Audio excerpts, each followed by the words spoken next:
आप सभी को मेरा जय जिनेंद्र। आज उत्तम संयम दिन यानी पर्युषण पर्व का छठा दिन। संयम को सरल भाषा में हम कहें तो नियंत्रण, कंट्रोल, काबू में रहना, उसे संयम कहते हैं। और उत्तम संयम यानी सम्यक दर्शन के साथ किया हुआ संयम ही उत्तम संयम कहलाता है। और संयम हम किस तरह से पाल सकते, हमें ये ध्यान रहना चाहिए कि 6 कायों की जीव पे हमें करुणा भाव रखना चाहिए और प्रयत्न करना चाहिए कि हमारे द्वारा उनकी हिंसा न हो और उनको पीड़ा न पहुंचे। जैसे कि अग्नि का एक, वायु का एक, जल का है, पृथ्वी का एक, वनस्पति का एक, द्रव जीव, स्थावर जीव, कोई भी जीव की हमारे द्वारा हत्या नहीं होनी चाहिए और है ना उन्हें हमारे द्वारा पीड़ा नहीं पहुंचनी चाहिए।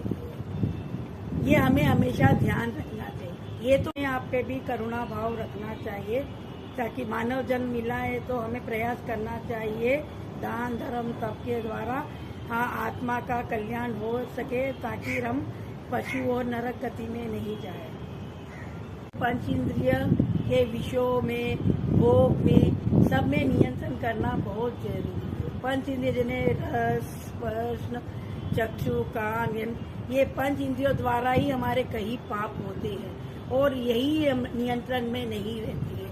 हमें प्रयास खाने में, उठने में, बैठने में, सोने में, चलने में, आचरण में, व्यवहार में, वाणी में, सब में संयम रखना बहुत बहुत जरूरी है। जैसे कि अगर गाड़ी में अगर हम ब्रेक नहीं मारे तो गाड़ी भी गड्ढे में गिर सकती है। अगर मान लो आप नौकरी कर रहे हो, 10 बजे के टाइम में 12 बजे पहुंचे तो आपको है ना वो ऑफिस में आने नहीं देंगे। यानी हर जगह संयम जीवन है। जियो ऐसा जियो, संयम में जीवन जियो। और प्रमाद ही दुख का कारण है। प्रमाद के कारण ही हम संयमित नहीं हो सकते हैं क्योंकि अपने आलस्य, जीवन में आलस्य को तोड़ो। आलस्य के कारण ही कहीं हिंसा हो रही है।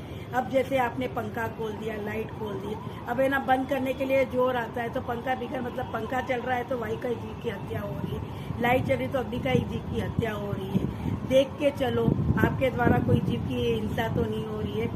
आज उत्तम संयम दिन है तो मैं आपसे सबसे विनती करती हूँ, बने जाकर जीवन में संयम को धारो और किसी भी जीव की हत्या नहीं हो वैसा प्रयास करें।